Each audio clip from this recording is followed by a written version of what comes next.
हमने शहर को दी एक नई पहचान, हम हैं सिंघानिया बिल्डकॉन।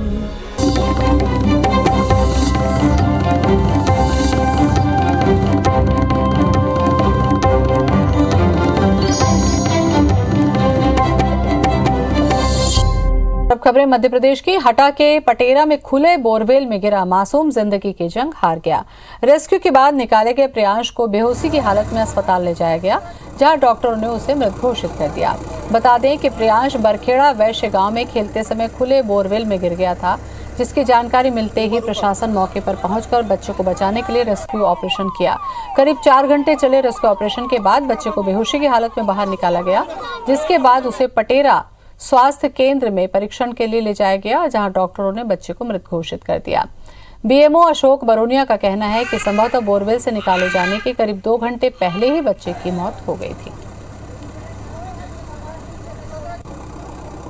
आज करीब 11:30 बजे परिखेरा बैस में धर्मेंद्र अठिया का बेटा प्रिंस अठिया एक बोर में गिर गया था। इसकी खबर मिली प्रशासन को, तो प्रशासन जाके वहाँ पे रेस्क्यू करके बच्चे को बाहर निकाला। 7:15 बजे अस्पताल में लेके आए तो बच्चे को मृत पाया और बच्चे को पोस्टमार्टम की क्रिया के लिए पुलिस को इन्फॉर्म कर दिया गया है। पुलिस आगे क्रिया करेगी। मध्य प्रदेश में विधानसभा के आम चुनाव होने में अब महज 1.5 साल का ही वक्त है। ऐसे में अब सूबे के मंत्रिमंडल विस्तार के कयास लगने शुरू हो गए हैं। इन कयासों को बल मिलने की वजह है हाल ही में प्रदेश बीजेपी संगठन की अपनी टीम में 5 नए पदाधिकारियों की नियुक्ति। खास बात यह है कि इन पदाधिकारियों की नियुक्ति के लिए प्रदेश संगठन को न केवल पार्टी संविधान में संशोधन करना पड़ा, बल्कि राष्ट्रीय नेतृत्व से विशेष अनुमति भी लेनी पड़ी। दरअसल जिन लोगों को नया पदाधिकारी बनाया गया, उनमें संघ और सिंधिया की पसंद के नेता शामिल हैं। अब माना जा रहा है कि मंत्रिमंडल विस्तार में जिन 4 चेहरों को शामिल किया जाएगा, उनमें सिंधिया, संघ और संगठन के साथ सीएम की पसंद का एक चेहरा शामिल हो सकता है। अब यूपी चुनाव के बाद मंत्रिमंडल में जगह पाने में पीछे रहे विंध्य और महाकौशल को प्राथमिकता दी जा सकती है। हालांकि बीजेपी इसे सीएम का विशेषाधिकार बता रही है, तो कांग्रेस इसे बीजेपी के अंदर का घमासान बताने में लगी है। बता दें कि प्रदेश में कुल 31 मंत्री पद भरे हैं, जबकि 4 पद खाली है। अधिक आयोजन, महिलाओं के कार्यक्रम, युवाओं के कार्यक्रम, इसलिए कार्यक्रम लगातार सरकार की विधानसभा में कामकाज, यही हमारा अभियान है। बाकी जो बातें हैं केवल बतौलेबाजी है, इसके अलावा कुछ नहीं। सिंधिया समर्थक गए हैं वहाँ पे, उनको हटा के फिर लगा सकते हैं। बाकी तो सीट है ही 2-3 सीट हैं और एक से एक वरिष्ठ नेता, चाहे रामपाल सिंह जो हों, बिश्नोई जी हों, शुक्ला जी हों, कई लोग जो हैं उस पर बॉर्डर पर बैठे हुए हैं, लेकिन इनकी उनको चिंता नहीं है। मध्य प्रदेश में विधानसभा के पूर्व अध्यक्षों की भी पेंशन और अन्य भत्ते देने की मांग तेज होती जा रही है। दरअसल विधानसभा सचिवालय की ओर से प्रदेश सरकार के पास एक प्रस्ताव भेजा गया, जिसमें पूर्व मुख्यमंत्री की तरह ही पूर्व विधानसभा अध्यक्षों को भी पेंशन, भत्ते और प्रोटोकॉल देने की मांग की गई थी। फिलहाल ये प्रस्ताव सरकार के पास विचाराधीन है। मामले में मध्य प्रदेश विधानसभा के अध्यक्ष गिरीश गौतम का कहना है कि देश में छत्तीसगढ़ सहित कई राज्यों में पूर्व स्पीकर को कई सुविधाएं दी जा रही हैं। फिलहाल सरकार के पास प्रस्ताव चर्चा में है, जल्द ही इस पर फैसला होने की उम्मीद है।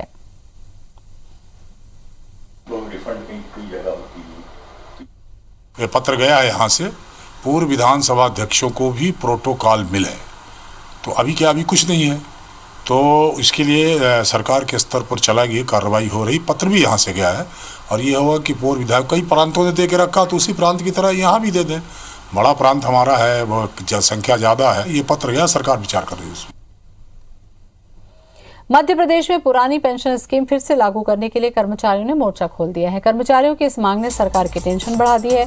दरअसल राजस्थान में पुरानी पेंशन बहाल होने के बाद मध्य प्रदेश में भी कर्मचारी ये मांग उठाने लगे हैं। कर्मचारी 13 मार्च को भोपाल में बड़ा प्रदर्शन करने की तैयारी में है। उनकी मांग है कि 1 जनवरी 2005 या इसके बाद नियुक्त कर्मचारियों के लिए पुरानी पेंशन स्कीम लागू हो।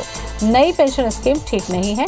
रिटायरमेंट के बाद कई कर्मचारियों को हर महीने 800 से 1,500 रुपए ही पेंशन के रूप में मिल रहे हैं।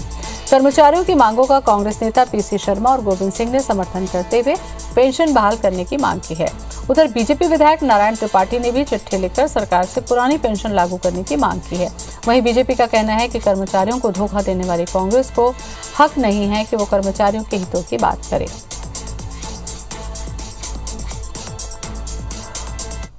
प्रदेश के 54 अधिकारी कर्मचारी संगठन हमारे साथ हैं।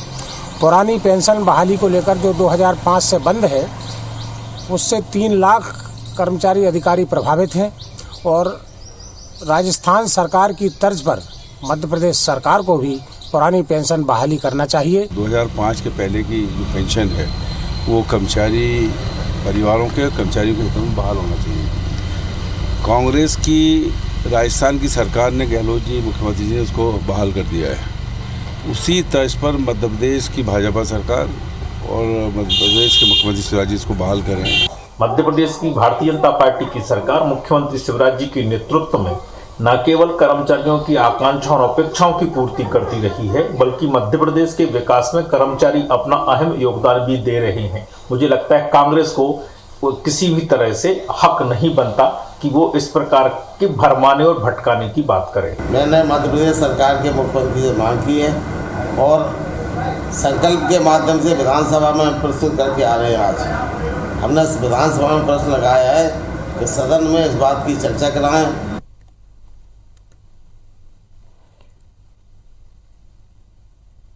मध्य प्रदेश के सरकारी अस्पतालों में डॉक्टरों की कमी दूर होने की बजाय बढ़ती जा रही है। एमपीपीएससी से सिलेक्ट होने के बाद भी 94 डॉक्टरों ने 7 महीने के बाद भी ज्वाइनिंग नहीं दी। इसके बाद स्वास्थ्य विभाग ने इनकी नियुक्ति आदेश निरस्त करके वेटिंग लिस्ट के 65 डॉक्टरों को जॉब ऑफर कर दिया है। डॉक्टरों की कमी को दूर करने की जद्दोजहद के बीच राजगढ़ जिले के 2 डॉक्टरों ने सरकारी नौकरी छोड़ने के लिए अपना इस्तीफा भेजा है। खास बात यह है कि ये दोनों ही डॉक्टर नौकरी छोड़ने के एवज में 30 लाख रुपए और 1 महीने की एडवांस सैलरी भी जमा करेंगे। ये दोनों डॉक्टर्स ने विभागीय उम्मीदवार के तौर पर पीजे की है। अब बॉन्ड सेवाएं देने के बजाय इन्होंने सेवा से त्यागपत्र का आवेदन दिया है। बॉन्ड नियमों के तहत इन्हें ये राशि विभाग में जमा करनी होगी। स्वास्थ्य विभाग ने राजगढ़ सीएमएचओ को पत्र लिखा है। विभागीय अफसरों की माने तो सरकारी नौकरी में रहते हुए पीजी की पढ़ाई पूरी करने के बाद ग्रामीण क्षेत्रों में डॉक्टर नौकरी नहीं करना चाहते। हालांकि कोरोना संकट काल में बॉन्ड की राशि जमा कर नौकरी छोड़ने का ये पहला मामला है।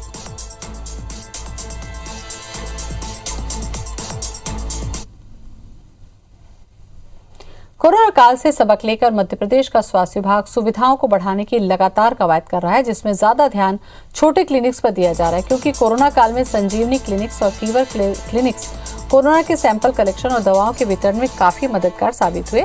इसी अहमियत को समझते हुए अब प्रदेश भर में संजीवनी क्लिनिक्स की संख्या को बढ़ाया जाएगा। इस बारे में राष्ट्रीय स्वास्थ्य मिशन के डायरेक्टर प्रियंका दास ने बताया कि ऐसा पहली बार हुआ है कि 15वें वित्त आयोग में स्वास्थ्य के लिए अलग से ग्रांट दिया गया, जिसका इस्तेमाल संजीवनी क्लिनिक्स को बढ़ाने में किया जाएगा। लक्ष्य है कि शहरी क्षेत्रों में 30,000 की आबादी पर एक संजीवनी क्लिनिक जरूर हो। इसके साथ ही पॉली क्लिनिक भी खोलने का लक्ष्य है, जिसमें स्त्री रोग विशेषज्ञ, शिशु रोग विशेषज्ञ और एमडी मेडिसिन के 3 विशेषज्ञ डॉक्टर होंगे।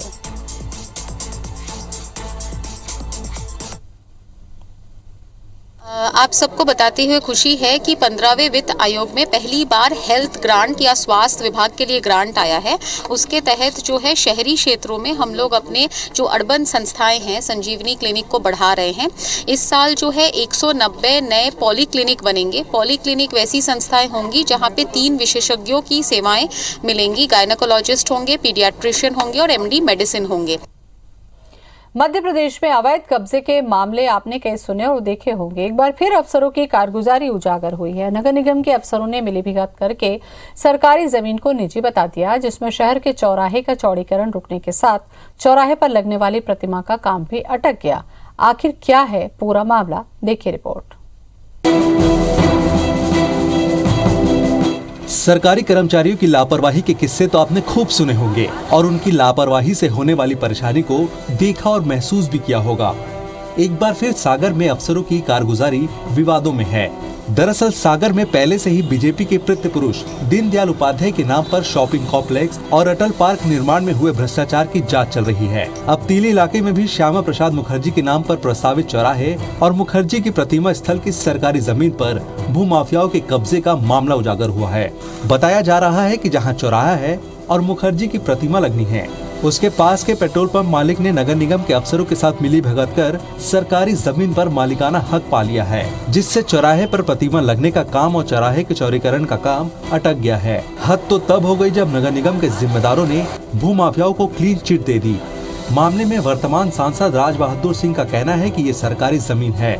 जब वे 2008 में पार्षद थे, तब यहाँ श्यामा प्रसाद मुखर्जी की प्रतिमा लगाने, चौराहे के विस्तार और सौंदर्यीकरण करने के लिए राशि भी स्वीकृत की थी। सांसद के बयान पर पूर्व पार्षद कैलाश चौरसिया भी अपनी सहमति दे रहे हैं।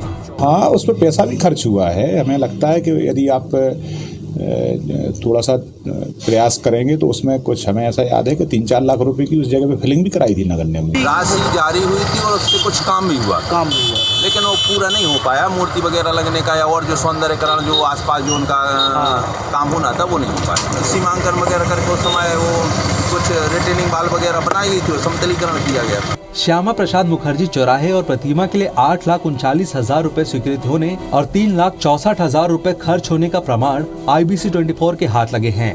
IBC24 ने जमीन से जुड़े दस्तावेज कलेक्टर दीपक आर्य को दिखाए, जिसके बाद कलेक्टर ने SDM को जांच के आदेश दे दिए हैं।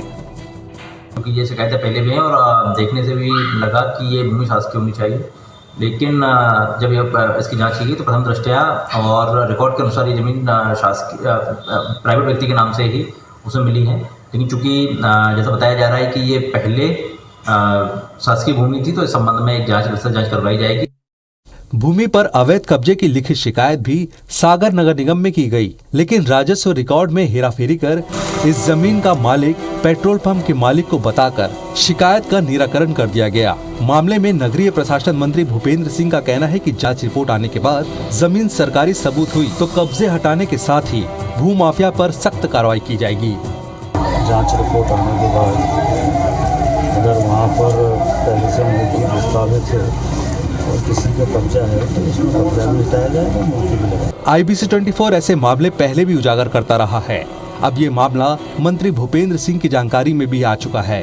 अब ये तो आने वाला वक्त ही बताएगा कि सरकारी जमीन पर काबिज कब्जाधारियों पर शासन प्रशासन क्या कार्रवाई करता है। उमेश यादव, IBC24 सागर। मध्य प्रदेश में गांव-गांव तक सड़कों का जाल बिछाने के मकसद से प्रधानमंत्री ग्रामीण सड़क योजना शुरू हुई थी।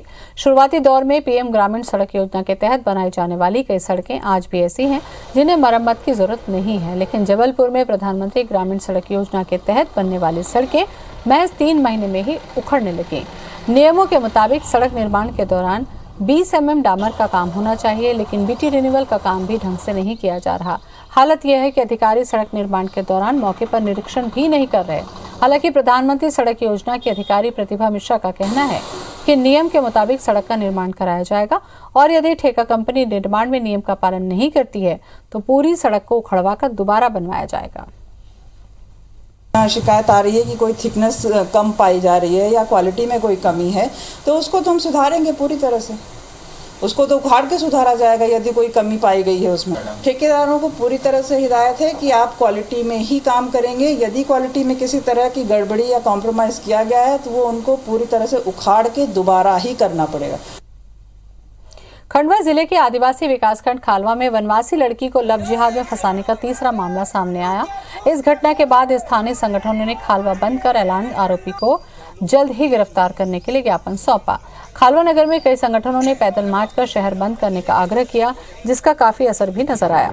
सुरक्षा के लिहाज से चप्पे चप्पे पर पुलिस बल तैनात रहा। बता दें कि आदिवासी बालिका को बहलाकर ले गया आमिर अब तक पुलिस की गिरफ्त से बाहर है।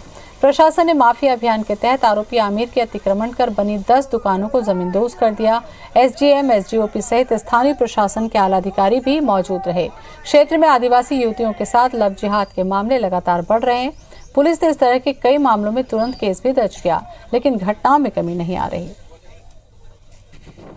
कलेक्टर महोदय के निर्देशानुसार खंडवा में भी कार्रवाई हुई बड़ी। उसी को ध्यान में रखते हुए कलेक्टर महोदय के निर्देश थे कि जहां पर इस तरीके का अतिक्रमण है पब्लिक प्लेसेस पे, उनको हटाया जाए। तो ऑलरेडी ग्राम पंचायत ने पहले ही पूरा प्रोसेस कर रखा था। इसी को देखते हुए आज ये कार्रवाई की गई है। Bhopal traffic police city surveillance और ITMS स्मार्ट सिटी के तहत चौक चौराहों पर लगे CCTV कैमरों के जरिए यातायात नियमों का उल्लंघन करने वाले चालकों की निगरानी करेगी, उनके रिकॉर्ड तैयार कर कार्रवाई करेगी। ट्रैफिक पुलिस ने 595 वाहन चालकों के पते पर नोटिस भेजी है। 7 दिन के अंदर कोर्ट में चालान भरने का समय दिया गया है। बता दें कि ये चालक 3 बार से ज्यादा नियम तोड़ते हुए CCTV कैमरे में कैद हुए। वहीं ट्रैफिक पुलिस लाइसेंस निलंबन के लिए परिवहन विभाग को प्रस्ताव भेजने का दावा कर रही है। शहर में ट्रैफिक सिटी सर्विलेंस और ITMS स्मार्ट सिटी की तरफ से 2018 से चालान बनाए जा रहे हैं। इनमें से कुछ वाहन चालक ऐसे हैं जो नियमित रूप से यातायात नियमों का उल्लंघन करते हैं। ये हम लोग एनालिसिस कर रहे थे जो सर्विलेंस और ITMS के चालान है, तो संज्ञान में ये आया है कि 3 या 3 से अधिक बार जिन्होंने नियमों का उल्लंघन किया है, ऐसे हमने 790 लोग चिन्हित करे थे। उसमें से फिर हमने उनके नोटिस जारी से पुनः से इशू करे थे, साथ साथ में मैसेज भिजवाए थे और कॉल भी करवाए थे जहाँ जहाँ पे नंबर उपलब्ध थे। तो उनको समय देंगे, अन्यथा उनका जो निरस्तीकरण का प्रावधान है, निलंबन का प्रावधान है लाइसेंस का, वो RTO के माध्यम से वो करवाया जाएगा। राष्ट्रीय पल्स पोलियो अभियान के तहत मध्य प्रदेश में 0 से 5 साल तक के बच्चों को पोलियो ड्रॉप पिलाई जाएगी। अभियान 27, 28 और 2 मार्च को चलाया जाना है। दूसरे और तीसरे दिन अभियान के तहत बच्चों को घर घर जाकर पोलियो की खुराक पिलाई जाएगी। प्रदेश में 1 करोड़ 11 लाख बच्चों को दवा पिलाई जाएगी। पहली तस्वीर भोपाल की है, जहां राष्ट्रीय पल्स पोलियो अभियान का आगाज CM शिवराज ने छोटे बच्चों को पोलियो की दवा पिलाकर की। CM ने लोगों से अपील की कि वे अपने बच्चों को 2 बूंद जिंदगी की जरूर पिलाएं। हमारा लक्ष्य है कोई भी बच्चा पोलियो की दवा से वंचित न रहे। दूसरी तस्वीर भोपाल की है, जहां स्वास्थ्य मंत्री डॉक्टर प्रभुराम चौधरी ने भी राजधानी भोपाल के जयप्रकाश जिला चिकित्सालय में बच्चों को पोलियो की खुराक पिलाई और लोगों से बच्चों को दवा पिलाने की अपील की। तीसरी तस्वीर जबलपुर की है, जहां स्वास्थ्य विभाग ने जगह जगह पल्स पोलियो शिविर लगाए, जिसमें हजारों बच्चों ने पोलियो की दवा पी। अभियान के तहत कैंट इलाके में विधायक अशोक रोहानी और सांसद राकेश सिंह ने पोलियो की दवा बच्चों को पिलाई। और इसी के साथ खबरों में फिलहाल इतना ही। नमस्कार।